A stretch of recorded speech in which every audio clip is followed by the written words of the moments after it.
Hi, friends. Very warm greetings to you, each one of you. Today, in continuation of the earlier meeting on this topic, the topic being Insolvency Bankruptcy Code 2016, there was a ordinance issued on the 4th of April 2021. Considering the urgency involved and Parliament is not in session, this has been issued. Immediately after a couple of days, on the 6th of April 2021, the available materials were gone through in deep by the professionals who are with us today, kind enough to join for this program, and shared their insight with respect to the ordinance, IBC Amendment Ordinance 2021 on the 6th of April. As you all know, prior to few years, prior to the enactment of 2016 code, IBC code, the control and operations of a defaulter in respect of any financial indiscipline or whatever it is vested with the debtor who borrowed the money. Then there was a bankruptcy law reforms committee. They have submitted a detailed report as early as in 2014, considering that from May 2016, this particular enactment of IBC 2016 has been enforced. On 4th, we had gone through the various aspects involved with respect to the major contents of the ordinance on the 6th of April. Yesterday, 9th of April 2021, the regulations were issued. And also, there is a rule that has also been amendment in the rule that notification has been issued for a rule. As you all know, Section 240 capital A gave certain special powers to the central governments under the IBC code with respect to MSME sector. Now, later to the COVID situation from March 2020, most of the operations were suspended by the process of increasing the threshold limit of a default to be taken up by this process has been hiked from 1 lakh to 1 crore. And such period of no action has got expired recently on the 24th of March 2021. And there were a lot of issues during the intervening period because of this global pandemic. And this process of an IBC, as repeatedly highlighted in the last meeting and all the things, it is not a debt recovery process. It is only a resolution, finding a solution to the situation. So what should be the triggering point? There should be a default. The default is manageable, no issue. If the default is not manageable for any reason, there is need for a support hand. Keeping that in mind, government thought it fit to protect and improve the quality of performance of the MSME sector. As you all may know, more than 60 to 65 lakhs of MSME is situated across the country. And today's process in the same manner as that has been done a couple of days back, I would like to specifically thank profusely the two professionals, Dr. GKR and Dr. Dhanapal Ji, for immediately coming forward to share their expertise. That day it was around 36 hours or so. Today it is less than 24 hours of the publication of this notification, and gazetting it. I don't know how they could go so such a short time. Hats off to both of them. Most of them may be knowing about Dr. GKR and Dr. Dhanapal G. However, for the sake of introducing to those who don't know, I will tell brief few lines about our professional brothers. Dr. Dhanapal G is a company secretary in practice with around three decades of professional expertise, and is an active player in this IBC process. With all his rich experience, he has shared another day, he has come forward to share and be with us today also.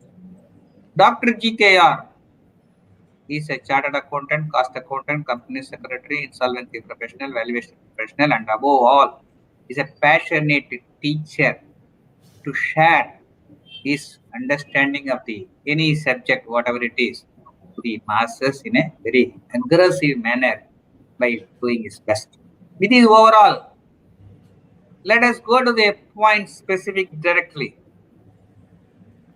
Actually, I wished to pose a question to my brother, Mr. Dhanapalji. I think Dhanapalji, you are there. You joined for a video, please. We all would like to see you. Dhanapalji. Sir, let him join. Maybe you can post the question to me. He will supplement it. Yeah, okay. Now, in any process of any law, to whom these are all applicable, how this has to be initiated, we have discussed with available materials on the day with respect to the ordinance. Now, I would like to hear, is there any specific regulations that is stipulating? Thank you, Dr. Dhanapalji. I will repeat the question for the sake of your familiarity with that. I want to repeat the question, kindly bear with us. Dr. Dhanapalji, the first question I would like to have your views on that. In any law, any system, to whom it is applicable is very relevant. That is relevant for this ordinance also. To whom this ordinance is applicable? What are the aspects, that is, with respect to, we discussed the point on the other day, section 7, section 9, section 10, if you recollect. Yes. Section 7 is for the financial creditors, 9 is for an operation credit, 10 is for the CD. Yeah. Whether the same is applicable here, and is there any threshold limit that has been specified under the regulation? Over to Dr. Dhanapalji. Yeah. Sir, as you are aware, the Insolvency Bankruptcy Code 2016 been already getting implemented, and most of the cases are filed, as you know that. All those matters it was open to all the companies earlier. I'm saying the Insolvency Bankruptcy Code, the provisions of Insolvency Bankruptcy Code 2016 was open to all kind of companies and LLP. That's what the Parent Act, what we Insolvency Bankruptcy Code 2016. Now, as you know that recent because of this pandemic condition, the government has recently increased from 1 lakh to 1 crore is a threshold limit to initiate the action under Insolvency Bankruptcy Code, wherein as you said, the section 7 financial creditor, 9 operation creditor, section 10 CD are entitled to file initiate the insolvency process and the insolvency code. Due to this pandemic, as you know that the limit has been increased from 1 lakh to 1 crore. And if you see that means now the situation is that the provisions of Insolvency Bankruptcy Code 2016, it was a position before this particular ordinance has come. I'm saying that less than 1 crore default could not be addressed under the provisions of the Insolvency Bankruptcy Code. That was the position before the Insolvency Bankruptcy Ordinance has come into place. Now, what happened because of that? The government felt that the small sector company called the MSME, they should be given a relief in some form. That's the idea that they thought, okay, since recovery of money less than 1 crore is not possible through insolvency bankruptcy code. Same way, initiating action also is not possible under insolvency bankruptcy code for normal companies. So government felt it that okay, this particular issue, the less than 1 crore category should be addressed, more particularly for the sector called MSME, small, micro, and medium institutions, kind of companies. So that's why government thought, okay, let's bring out a pre-packaged kind of option to small sector company. That means small, medium kind of company where lesser turnover. We already discussed in our previous session also what is the threshold for small and small, medium, and micro, small, and medium. So those kind of companies now under this ordinance 2021, IBC ordinance 2021, it's made very clear that this particular provision, which has been introduced in section 54 and various subsection with the various classes. Now the government made it clear that this section 54, namely this pre-pack insolvency, is applicable only, meaning that the eligibility criteria, the eligible companies are only small, micro, small, medium enterprises. They made it very clear that the companies, those who got registered with the MSME under MSME Act, with the authority under MSME Act, are only entitled to file move an application under Insolvency Bankruptcy Code to initiate the pre-pack insolvency process. Here, one important difference that we have to see here, in a normal, before this ordinance, the provisions of Insolvency Bankruptcy Code 2016, as I told you, that was applicable to all the companies across India.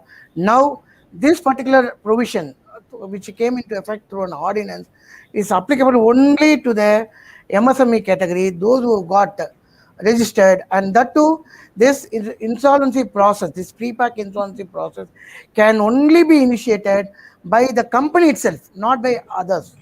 Meaning that the creditors cannot initiate. It is only the company, the MSME company, who can initiate the process under the Insolvency Bankruptcy Code. As you say that, I can say that this is a equivalent provision under section 10 of the Insolvency Bankruptcy Code, where corporate debtor can initiate the insolvency bankruptcy process, where now the MSME given a specific privilege under this particular ordinance, or through introduction of section 54, whereby the MSME alone can approach financial creditor, and they can alone make an application before an adjudicating authority to kickstart the process of called pre-pack insolvency process. Thank you, Dr. Palji. Now I take the point very importantly. It is not an MSME. It is those MSME registered with the MSME authority. MSME, that's a very, yes. very That's important very point. important. You are Yes. very correctly highlighted about it. There are Yes. MSMEs who would not have registered as MSME. Then Correct. those situations are, those entities are not specifically included under the ordinance. Thank you very much. And Dr. Raju. Sir, before that, I want to just add one more point. Yesterday, after evening 6 p.m. only, both the regulation and rules has been notified. And in the rules, there is only one form. And that form is application by corporate applicant, where very clearly they have mentioned that if you have the Udyam registration number, give that number. Or else, if you satisfy the criteria of investment in plant and machinery and the turnover, but you have not registered under the MSME Act, then also you can actually make an application. So Udyam registration, non-availability of Udyam registration is not an impediment. So, but through this, it is an indication to the entire MSME fraternity, especially corporates, better to actually have a Udyam registration. It is not a big deal. So therefore, even if it's not there, it is not an impediment. Yeah, so it is there. Dr. Raju, the point, though it is not explicitly highlighted, the form gives an indication, clear indication about the requirement that even if an MSME which falls under the definition of an MSME as per the MSME Act, though not registered, still they are entitled. But however, you are cautioning the entire MSME that it is advisable to register, and the process appears to be as per your thing. Yeah. I want to make one more point. This Udyam registration is the latest development after 26th of June 2020. Yeah. They would have registered under the old method also. So by default, they are a MSME registered entity, but they have not renewed their registration under format. So they will come under the turnover criteria. Exactly. They mean to say that category particularly. That category particularly, very not very nice supplementary minute analytical points on the aspect of which are the kinds of MSME which in effect every MSME which is falling under the definition of MSME. Thank you. Let us take this forward. Raju, I have been hearing about public announcement in respect of any default. The process initiates means immediately there is a need for an issuance of a public announcement by the relevant IRP or RP concerned who has been appointed under the process of IBC. Now, this particular pre-pack process applicable to MSME, is there any corresponding such a requirement of a public announcement, or how to vet the claim and all? What is the process here in comparison to this normal typical CRP process? Dr. Raj. Sir, this pre-pack is going to create waves because the limit is now below 10 lakhs default. There is no remedy. They have to only go to MSME court. About 10 lakhs to 1 crore, they can come to NCLT. Now, public announcement, so far what we have understood under the Insolvency Bankruptcy Code is an advertisement in the newspaper, English as well as in Tamil. This is, English as well as in the local language. So this is the understanding we have with respect to public announcement. But in pre-pack, the concept of public announcement is once you make a declaration, especially there are two important steps, very, very important steps to come out with the public announcement. Number one, the starting point of pre-pack is, especially whenever there is a marriage between a boy and a girl, first of all, boy and girl should meet and then they have to agree. Similarly, in a pre-pack PPIRP, the corporate debtor and the financial creditor should meet. So a notice has to be given with 5 days minimum to the corporate debtor, and then they have to conclude the procedures. Number one, the agenda with respect to approval, appointment of RP, and most important, declaration in form P6. There are actually 14 forms, P1 to P14, and one of the important declaration is form P6, where this declaration has to be given by the directors and it will be addressed to the adjudicating authority. And that this is the place we call it as the process initiated. And once this process is initiated, within 2 days a public announcement has to be made. Now, what is this public announcement? My understanding is there are only 3 important conditions they have made. One, form P9. What is called as form P9? This public announcement, they have given 11 contents. I repeat, public announcement, they have given 11 contents. And there they say, for the attention of the creditors of the company, notice is hereby given that the adjudicating authority of the so-and-so bench has ordered for the commencement of the pre-packaged insolvency resolution process. So, when you read the form number P9, the PPIRP commencement, if it is ordered, immediately the public announcement means this 11 information has to be given. Now, where it is to be given? They have not mentioned that whether it has to be given in the newspaper. Point to be noted, if the committee of creditors agree, you can go for a newspaper advertisement. Else, you have to give it to every creditor, number one, because ultimately creditors has to be settled. That is the ultimate objective of the resolution, is only with respect to creditor. Second, if information utilities have been registered with, you need to send to information utility.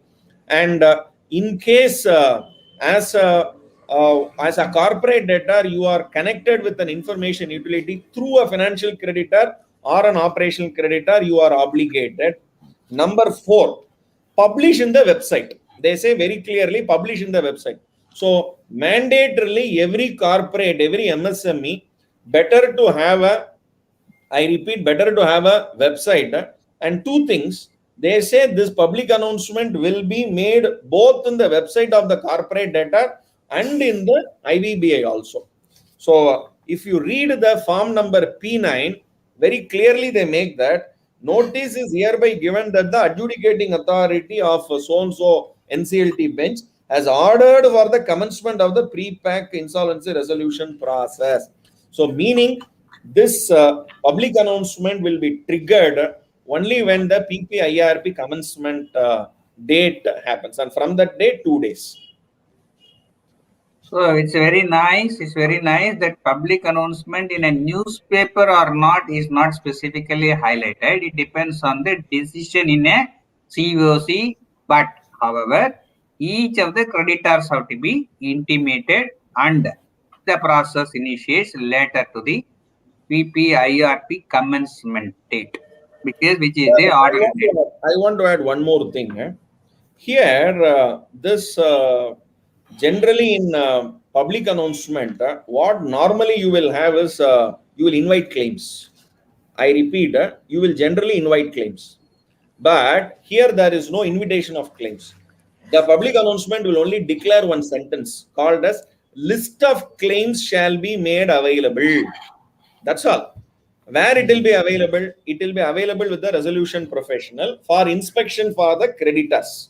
So the creditors can come and inspect, the shareholders can come and inspect, the directors can come and inspect, the guarantors can come and inspect, subject to maybe if at all there is a amendment to be made, there is a modification. So I will just give the flow. Submit, I repeat, submit the list of creditors, the list of claims. I repeat, submit the list of claims. Very important. Who will actually submit the list of claims? Corporate data. And once the IRP is commenced, this list of claims has to be given to RP, and RP will actually confirm the list of claims. And after confirmation, this list of claims will be informed to the creditors.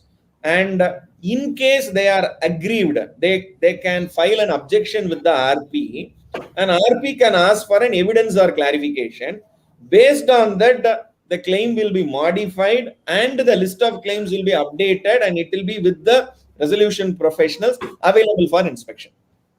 So there is a verification process of the claim preferred by the respective RP consort, and he validates and confirms the concludes completeness and validation of the respective claims. Correct, Raju? Absolutely. And the publication you have mentioned, and also with respect to the announcement you have mentioned, and also about the verification process. Thank you very much. And Dr. Dhanapalji, there is a prescription and manner of formation of COC, class of creditors, and also when the number of financial creditors comes down or no financial creditors, there are certain processes specifically highlighted.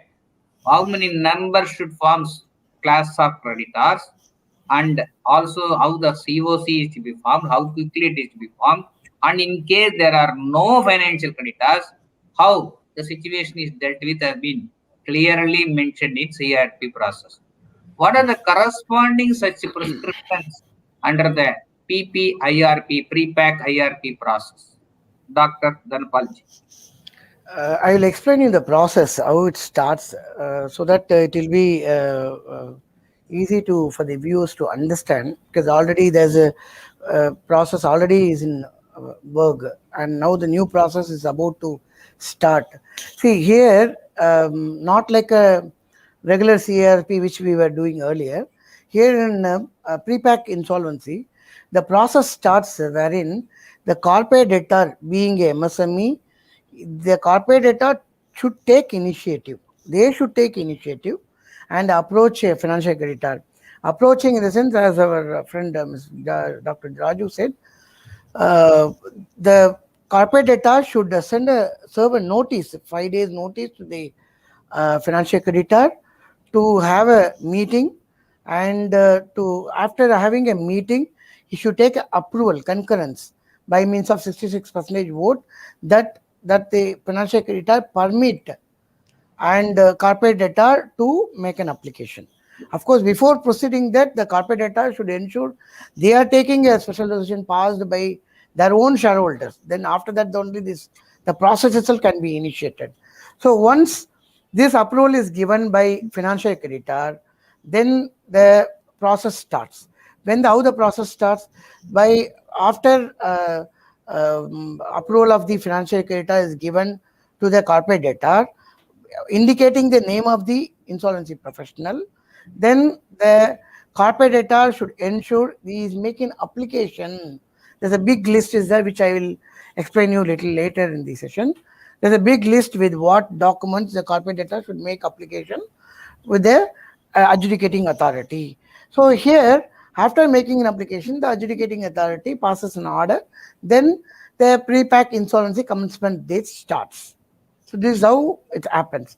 Then the order provides for appointment of confirmation of appointment of the resolution professional. Then resolution professional should take initiative of giving out a public announcement, which our Dr. Raju has briefed about it.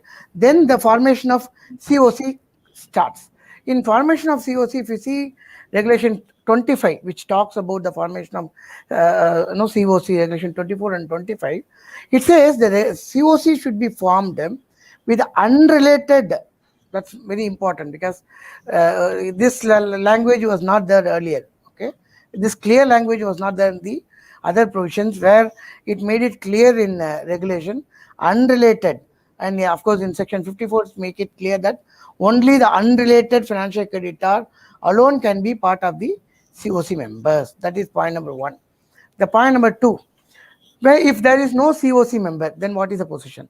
If there is no COC member, then the ball goes to the court of the operation creditor. What operation creditor? Then you have to take top 10 operation creditors in the list of the creditors. Suppose the operation creditor is less than 10, then all the operation creditor should be made part of the member as a member of the committee of creditor. This is two. Third, the point is that in case there is a various classes of creditor, as you know already, there is a provision in Bill section 21A, wherein when there is a class of creditor, the class of creditor can be represented by means of an appointment of a resolution profession, an insolvency professional as an authorized representative. So in which case the class of creditors, that particular class of creditors can be represented through an authorized representative who should be an insolvency professional. In case if a company has got only class of creditors, there is no other creditors, then the representative of different class of creditors alone will form the committee of creditors. This is how the committee of creditors could be formed under the new regulation, of course, under the ordinance, which has recently commenced for pre-pack insolvency. Excellent, excellent, Dr. Dhanapalji. Permit me, I'll just only one addition. Please, Here, Dr. Dhanapal mentioned about very nicely about the authorized representative. So they have brought one very interesting prescription, especially in regulation 15 subclass 2, where they have mentioned that the committee of creditors will identify three insolvency professionals. Yes. Three insolvency professionals, and obtain the consent of the insolvency professionals identified to act as an authorized representative. So I should get 3 consent in form P5, and I will give the 3 names to the creditors, and the creditors have to actually seek the choice out of the 3. So they cannot appoint a resolution professional. So as a 100. committee, I have to give 3 names. So therefore, we have 3,800 plus resolution professionals across the country. So slowly the numbers are increasing to 4,000. So all 4,000 with the MSME numbers in thousands and lakhs, I think 3 numbers, everybody will be given ample scope with respect to PPIRP, and there will be a, what do you call it, as the volume of work will surge like anything in the coming days forward. No, And in the code of conduct, they have mentioned one thing, that too many assignments should not be taken. So all this will now become a reality, and there will be a more, I will call it as an avenue from the students' angle also want to become an insolvency professional. So this is a very, very important turn or a twist with respect to this. 3 insolvency professional, they have to get consent. And then after getting the consent only, I have to give that list to the class of creditors to choose one among them. actually, almost the process which is prescribed is being already followed in section 21A, wherein the authorized representative, the maximum creditors, whoever accepting the insolvency profession, they only can act as authorized. Same process they followed with little more cosmetic changes. Thank you, Dr. Dhanapalji, for the original presentation with respect to the COC of the methodology, everything in a detailed fashion. Thank you, Dr. Raju, for supplementing the point also with respect to the authorized representative. The point I take it from this deliberation is that considering the humongous, huge numbers of MSME, the number of professionals available is remarkably very, very negligible or nil. So, the opportunity for the professionals in the days to come may be very heavy, is the point rightly observed by our brothers. Now, as Dhanapalji has excellently explained this question, I want to pose one more question to Dr. Dhanapalji alone. That there were discussions and details about memorandum, information memorandum under a CRP process. Is there any such memorandum here? I remember to have gone through preliminary information memorandum. Yeah. Is there any that was in the overall context under the ordinance issued a few days back?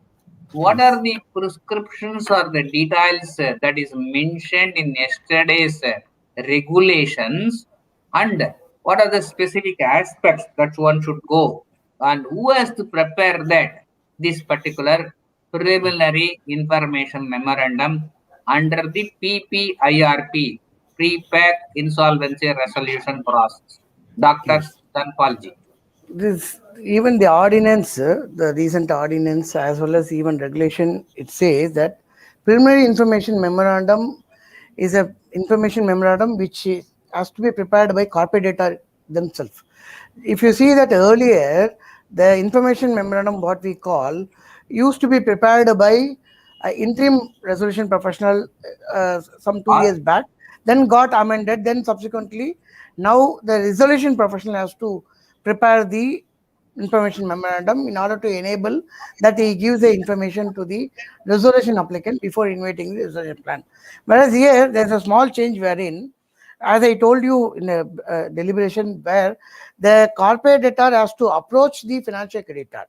When the corporate debtor when he is approaching with the financial creditor, the corporate debtor should keep along with them that preliminary information memorandum, then list of creditor, then he should also have a base resolution plan.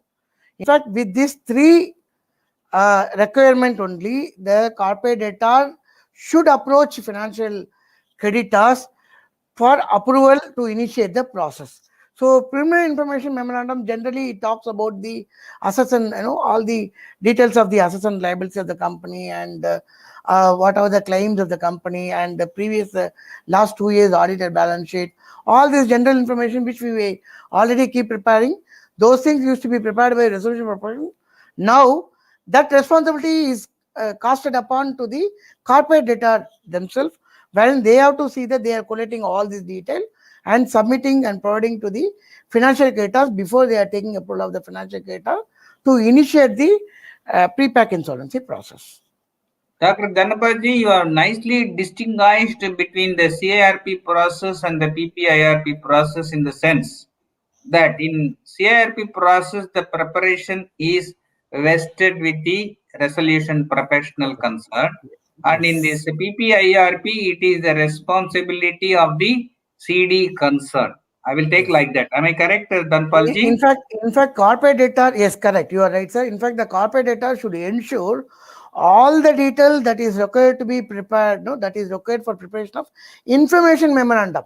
When the COC takes decision that the resolution plan should be invited, other than the base resolution plan, then the COC will authorize resolution professional to come out with the invitation to invite resolution plan. In which case, the resolution professional themselves has to prepare information memorandum. In fact, all those information those are required to for the preparation of information memorandum should be supplied by the corporate debtor. In fact, corporate debtor, it becomes responsibility of the corporate debtor to supply. Whereas in the normal routine CRP, it becomes responsibility of the RP to procure all the details and prepare. Here, it becomes responsibility of the corporate debtor to supply all the information to the RP. It was a duty of the respective resolution professional to ask for the detail. It is a duty in essence of the it's a onus on part of corporate data. Yes. Nice part. Raju, you wanted to supplement something. Yes. Raju, sound is not there. So they have given 14 days time from the PPIRP commencement date for resolution professional to finalize the information memorandum details provided by the corporate debtor. So maybe some informations, especially 2 years audited information, the what do you call it as the current financial information. So all these have to be there. So mandatorily they have given a very big list, including details, a list of guarantees. So all this is already there. They have taken the same list and they have given. But only thing is, before the initiation, this preliminary information memorandum prepared by corporate debtor have to be actually finalized by the resolution professional after the commencement date, that too within 14 days, and then submit to the table of committee of creditors. So this is a very important twist, or the time limit is very, very limited. Yes. And one more aspect I want to add in the same chapter number 8 with respect to information memorandum, the appointment of registered valuers. Appointment of registered valuers under CIRP, maximum time is from 7 days to 47 days. But here, within 3 days, you have to appoint. Within 3 days, you have to appoint a registered valuer. And they have defined fair value and liquidation value in the regulation definition itself. Yeah. Fair value definition, regulation 2G, and liquidation value definition 2K, which was missing in the previous. Very exhaustive. Very exhaustive. Very, very detailed. That is number 2. Third point, very interesting point I have to actually mention here with respect to avoidance transaction. There is a form number called form number P7. This form number P7 is actually a declaration to be given by the corporate debtor himself that avoidance transaction has happened. That preferential transaction, extortionate credit transaction, fraudulent transaction, and undervalued transaction. It is first primary responsibility of the corporate debtor, and you will be surprised. This is first time I'm seeing, because the PUF transaction has been the responsibility of the resolution professional. That continues even in PPIRP, but only the time limit has been reduced as 30, 45, and 60. Within 30 days, he should form an opinion, and within 45 days, RP should determine, and within 60th day, he has to make an application to adjudicating authority. So, with respect to PUF transaction, the responsibility of the RP continues, only the time limit is crashed. But an additional responsibility has been casted on the corporate debtor, where corporate debtor has to give a declaration. You will be surprised.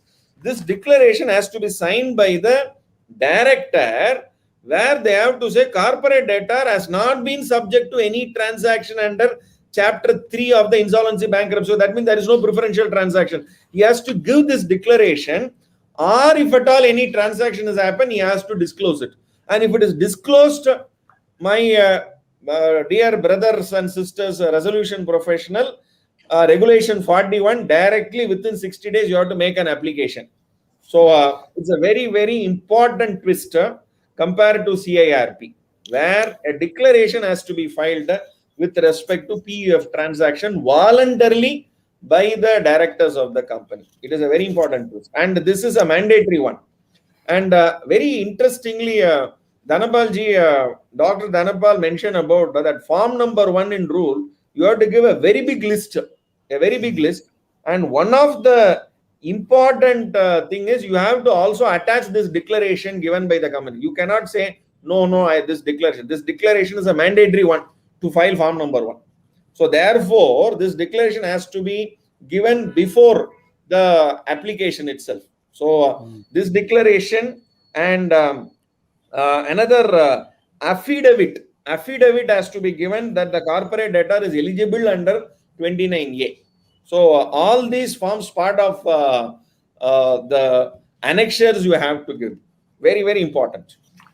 So, Dr. Raji, you have very rightly highlighted about the section 43 to 51 and section 66 of the CIRP process, what talks about the preferential, undervalued, fraudulent, and extraordinary transactions.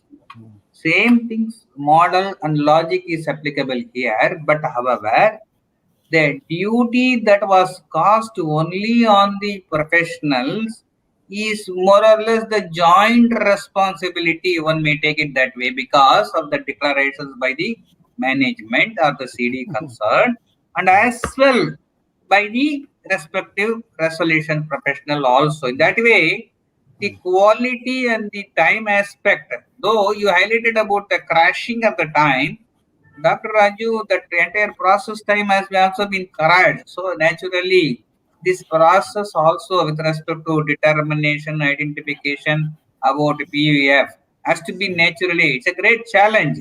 Though it's a professional opportunity which is available to professionals, because of the responsibility thrust on the CD concerned, the time aspect naturally has to be crushed to a realistic level in the overall interest. Now, Sir, I want to add one more point. Yeah. Here, when there are two approval has to be given by committee of creditors. Number one approval is called as appointment of proposed insolvency professional. yes, Another approval the creditors has to give for filing application for initiating the PPIRP. Now, at this particular point, this declaration has to be ready. So they have to place this declaration before the committee of creditors. Now, whether the committee of creditors, for example, the declaration I say, which is the form number P9, P7, which very clearly says that the declaration I give that the corporate debtor is not subject to any transaction. Will the committee of creditors will agree for it? This is a place, my view is, committee of creditors will say, no, your declaration we will not agree. We want a transaction audit to be made and let the transaction auditor place on record that the PUF transaction, there is nil findings with respect to the transactions pertaining to so and so period as mentioned. So therefore, then only this declaration we will take it, then only we'll approve. So therefore, there is a lot of developments. But the problem, just to add, Dr. Raju, the problem here, the timeline, actually. Timeline is, as you said, very within 90 days, I don't think the entire process can be done, and the transaction audit also could be done to identify all that, because very tight timeline is given in the code, particularly this pre-pack, for 90 days. Because within 90 days time, they should ensure, RP should ensure he is filing a approved resolution plan before adjudicating authority. So you should also follow the process of the inviting resolution plan and verifying the correctness of the resolution plan, giving the report. I think it will be a cumbersome process. Of course, as you said, they have to take a call whether to go with the declaration of the director or to involve auditor to do transaction audit, provided time permits.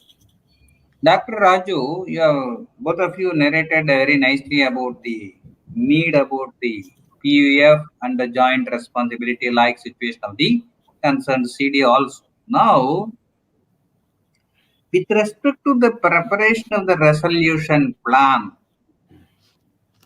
what are the distinct unique aspects under this particular PPIRP process vis-a-vis the CARP process? Dr. Raju, I'll give a brief about please, this please, outline. please. Then he can, Dr. Raju can go in Yeah, detail no of it. problem, no problem. Go ahead, go See ahead. here, because I wanted to also place my apprehension. Probably I don't know, my understanding is right or wrong.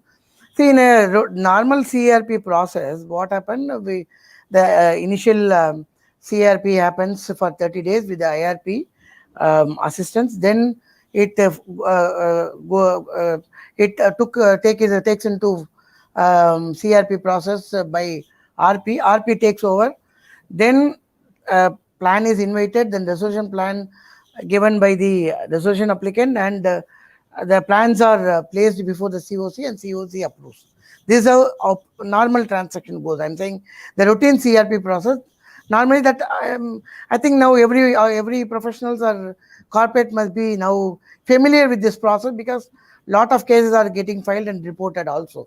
Here, one important thing which I could observe, probably I'm talking on technical side, not on the content side.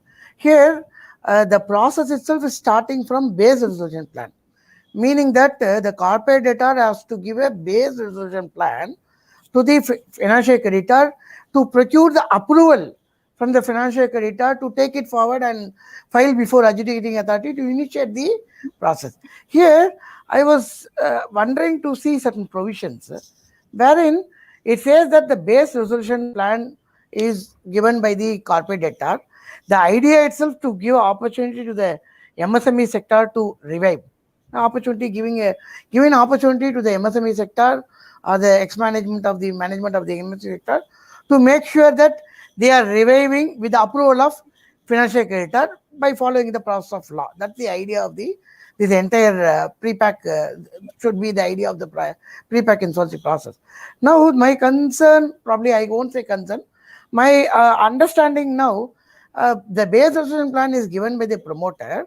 In case the COC feels that the resolution plan can also be invited from others, means outside, because the COC, the regulations spell out a lot of the process and the benchmark and tick mark, what should be, how it should be done, how it should be measured, all that. In fact, a lot of arithmetic provision also has been inbuilt to evaluate the resolution plan when it is received from resolution applicants. My understanding, probably Dr. Raju also may deliberate his point in this, and you can also, being an insolvency professional, you can also say.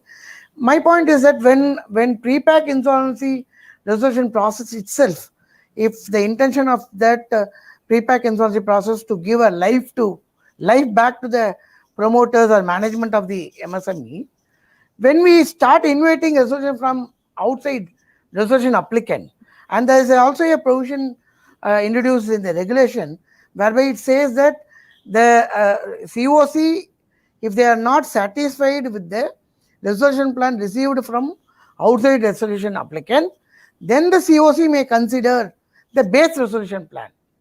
See, my point here is, naturally, the outside resolution applicant will be giving a better plan than the base resolution plan, because the promoters got already affected. That's why he is coming under this process.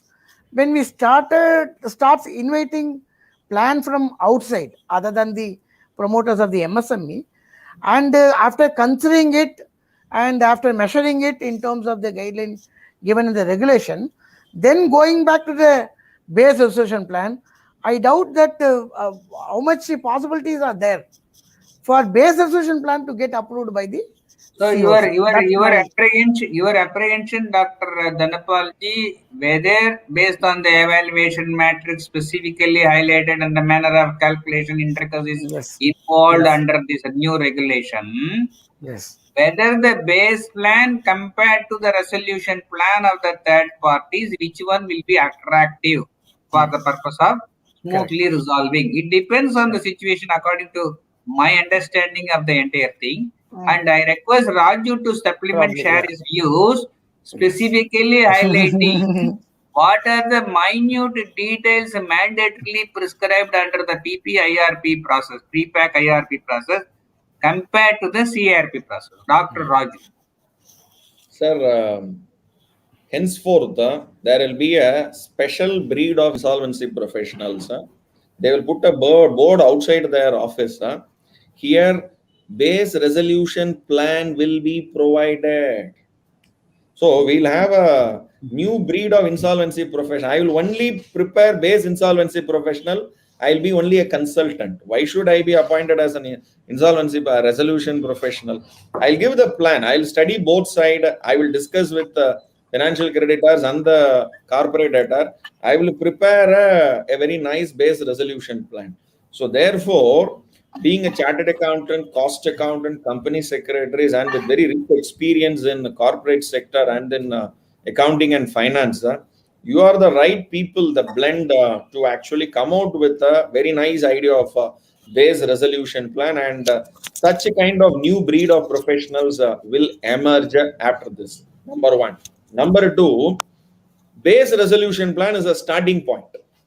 Now, how do there is a process after base once your PPIRP started, invitation for the resolution plan has to be given, where within 21 days you have to give in form number P11, and they have to submit the resolution plan within 15 days. So 21 plus 15, 36 days. From 36 days to 90 days, you have time to actually approve the resolution plan compared to the base resolution plan. There, they have brought out 3 criteria. Dr. Dhanapal was mentioning about the arithmetic. And it is nice that they have brought these concepts built in the regulation itself. So regulation 42, one way they say, basis for evaluation. Basis for evaluation, you have to give a score plan. Score plan based on what you call the evaluation matrix, what Sampatji mentioned about it. Based on that score plan, you can give weightage. You can give weightage for plan 1, 2, 3 based on the score, and then you can arrive at a total. And these total, for example, there are 5 plans, and 5 plans is coming out with a various score. Okay, basis for evaluation, various score. One is 100, another is 110, another is 140, one is 80. Like that, you get a total. Now, once you get this total, the least person should be given an opportunity also, or will you go by the score and then will you say highest rank I will approve? That is why they say if there are 2 plans only, one plan is 108, another plan ranking is 109, 105, 109. The gap is only 4. Gap is only 4. So therefore, is this 4 is significantly better? Significantly better. So they say committee of creditors should identify what is called as significantly better. So 105 and 109, 109 will I choose for it. So this is second criteria they have actually considered.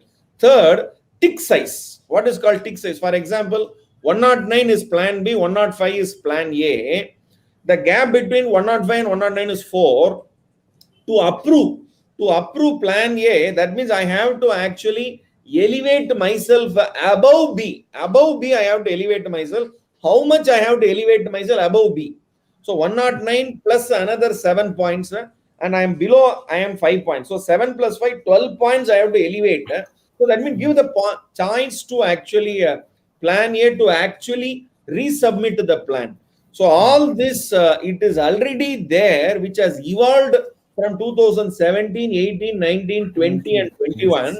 Now they have codified it, calling a very nice professional term called basis for evaluation, significantly better, and tick size. All this they have actually brought it. These 3 has to be codified by committee of creditors, and there's a lot of work. So that is why pre-pack This has to be discussed. Everything has to be discussed beforehand. The 90-day has to be only implemented smoothly.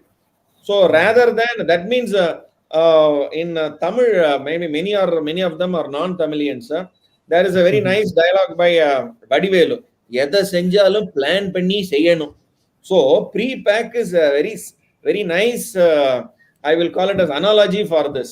Plan it before itself, and then go for that implementation. Maybe there can be exigencies that has to be taken care by the experts. Thank you, sir. Next question. Dr. Raju, you are giving a clear indication highlighting about the need of the role of the professionals from even before day one. There is need for opportunity for consulting, because in a corporate setup generally the knowledge level of compliance and other things, everything is available more or less, whereas in MSME they don't know. So with most of them, with due respect to them, but there is a need for educating them and telling them and what is a pre-pack, why there is a pre-pack, what is the importance, the educative process over a period of time, it has to evolve. The role of the professional is very, very, very important, going by the observations of your good self also. Now, time is very less, couple of minutes. I request Dr. Dhanpal ji, we have discussed this point couple of days back with respect to the management of the affairs of the respective CD, that is PPIRP process undergoing company or the MSME, vis-a-vis the particular moratorium and all. Is there any highlighting aspects to be supplemented today based on the developments in regulations or whatever that? Over to Dr. Dhanpal. Yeah. In fact, as we discussed the IBC Ordinance 2021, where it made it clear that the resolution professional should monitor the management. But if you see the normal routine CERP, it was only casting upon responsibility to the resolution, even interim resolution, not even resolution, interim resolution, that he should ensure that he is taking over the management, taking over the control of the custody of the assets, and the present management will be kept away from the affairs of the company. But whereas here, as I was deliberating in the ordinance, the session itself, that the management is very much kept inside, meaning that the business in the hands of management. But here the resolution professional is only given a authority only to monitor it. Now regulation is making it furthermore throwing light on that, saying that the resolution professional, what that he should do. So you should see here, one important point that we have to note is that the management should see that the COC should see that they are fixing a threshold limit below which only the management should be in a position to take any decision. In case, if you see section regulation 50, it makes it very clear. If you see regulation 50, that management, the corporator shall not undertake any of the following action without obtaining prior approval of committee. A transaction above threshold as decided by the committee. So the threshold has to be decided by the committee, and if the threshold is breached, then the management cannot do anything without approval of the committee. And what are the matter that is not decided as decided by committee, not covered, whatever that should be, the corporator at the liberty to do certain things which where the COC need not to be involved. That is one thing. Same way, the corporator in consultation with the RP should prepare a monthly report and forward to the members of their committee. So this is another very important aspect, where if you see that earlier in CRP, no report is flowing from RP or corporator to COC. But here it is very interesting to note, the corporator in consultation with the RP, here also the corporator is casted upon the responsibility. In consultation with the RP, that shall prepare a monthly report and forward it to the members of the committee with the following details of the legal proceeding, details of the key contracts exceeding, executed during the reporting period, any other relevant matter that may have a material impact on the business. So this is Dr. very important. Dhanapalji, sorry Yeah. to interrupt here. Sorry to interrupt.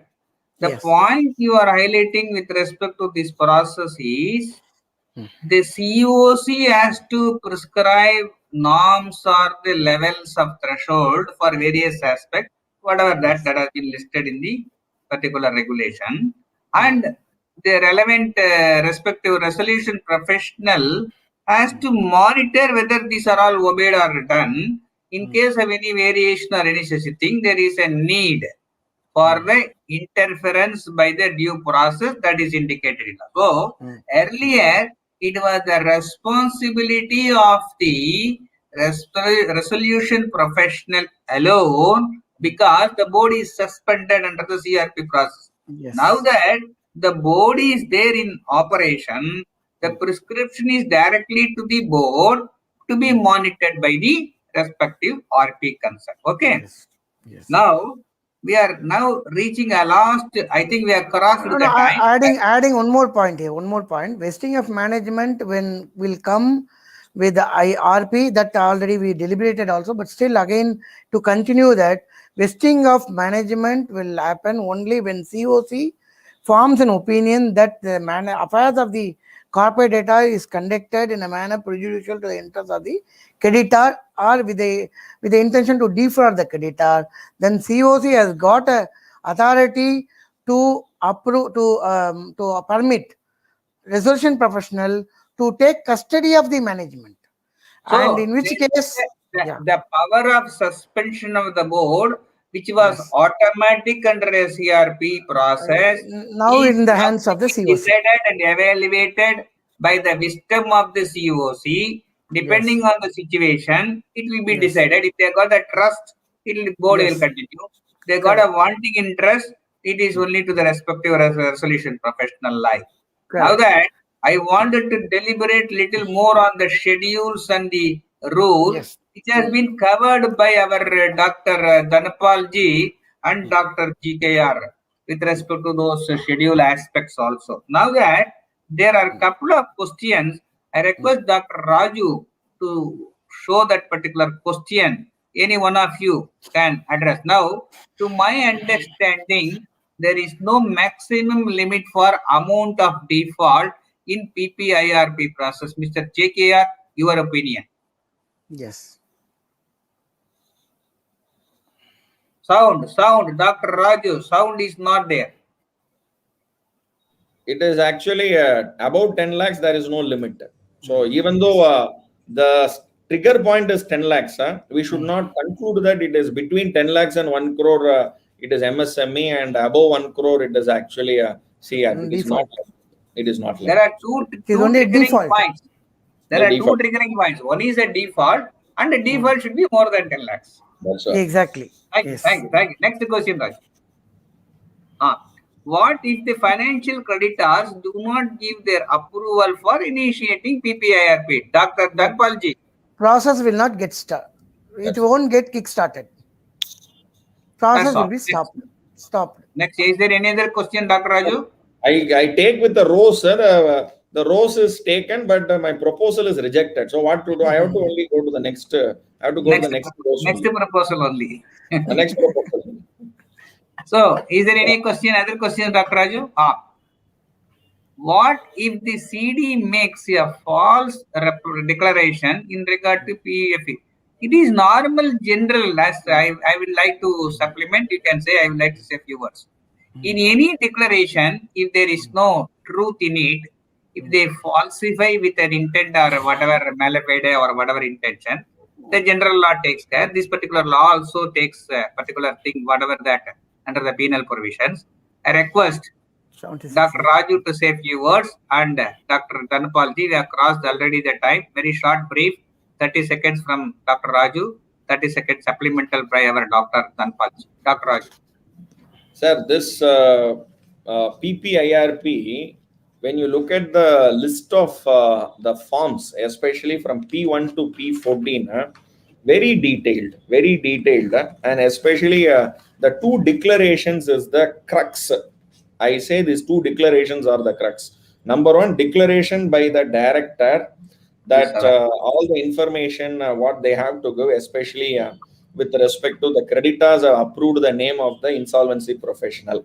That is number one. Number two, declaration regarding the existence of the avoidance transaction, which is a very, very serious move which has been made. My understanding is this kind of declaration, even for a CARP process, also they may bring in future. They may bring in future.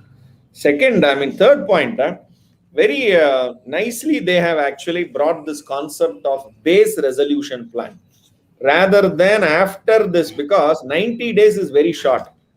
Dr. Dhanapal mentioned it very nice, clearly. The time is very short, how it will happen. That is why before PPIRP commencement date, you have 90 days for filing the application.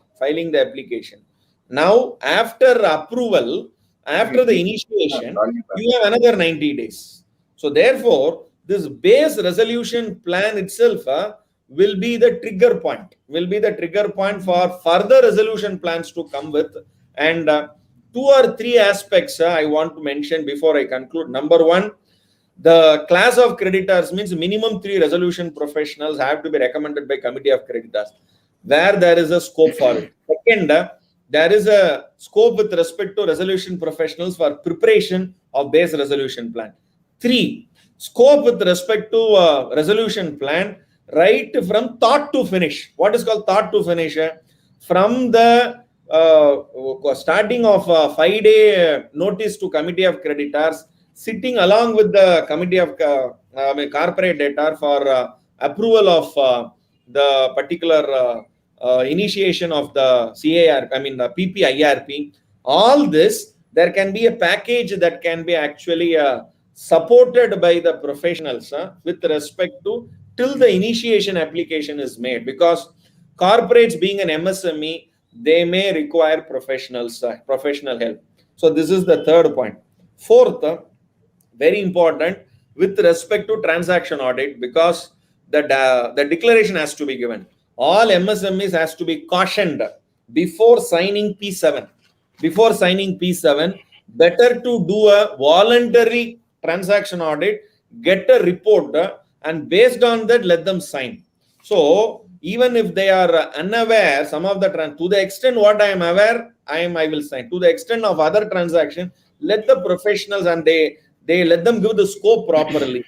So all this are various avenues. It is not only appointment of RPs. So beyond that, lot of scope is there, which PPIRP has actually opened up. I will call it as manifold opportunities for resolution professional. Thank you very much, sir. Dr. Dhanapalji, you want to say a few words of a concluding remark? With regard to the declaration point, which the question has come, I want to restrict to that point. In fact, if you see that IBC Ordinance 2021, specifically it has introduced a separate section 77A for this purpose. Declaration. In case of wrong declaration, what is the punishment? The punishment prescribed is that both in case of any false declaration given in either in the application filed or list of claims given or list of creditors given, whatever the details provided by the corporate debtor, the punishment provided through by introduction of section 77A, which has got introduced through IBC Amendment Ordinance 2021, where it provides for punishment minimum of 3 years to maximum of 5 years, and penalty 1 lakh to 1 crore. Here, if you see the act, it says corporate debtor or person.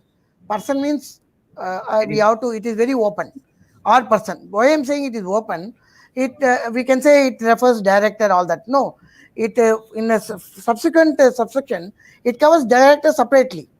If a corporate debtor or person, then the punishment is that imprisonment minimum 3 years to 5 years. Penalty is 1 lakh to 1 crore. If it is a director or partner of the corporate debtor deliberately contravenes, then also it specifies the punishment of imprisonment not less than 3 years, which may extend to 5 years.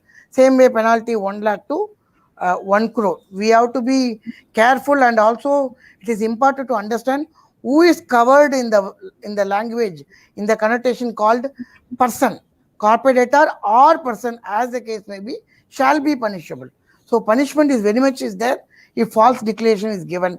So it will kickstart the criminal side prosecution immediately. Thank you, Doctor. Thank you, If it Dr. is proved. Janapalji. Very nice explanation with respect to the falsification or with intent or whatever that by any person concerned.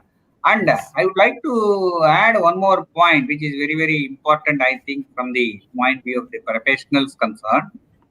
Certain professionals may decide, I will give consultation, opinion, plan, model, whatever it is. Other who is very interested, they may go appear and do before their my lord and all. So there is within one company or whatever that, there is multiple scope that may be available. That is for the professionals. What about the MSME? Because the entire objective of the entire contribution is for the well-being of the solution or the resolution of the triggering point of a starting point of a situation of a thing. It is injected with an effective virus with one dosage or two dosages by the respective professional to thrash it out. It's one more scintillating day, a satisfying day for me personally to be with you all. And the words cannot thank two brothers, Dr. Gopalakrishna Raju and Dr. Dhanpalji. And we will meet with the evolvement of this particular rules and regulation. We'll shortly meet once again. Thank you very much. Thank you very much. Thank you. Thank you, sir. Thank you.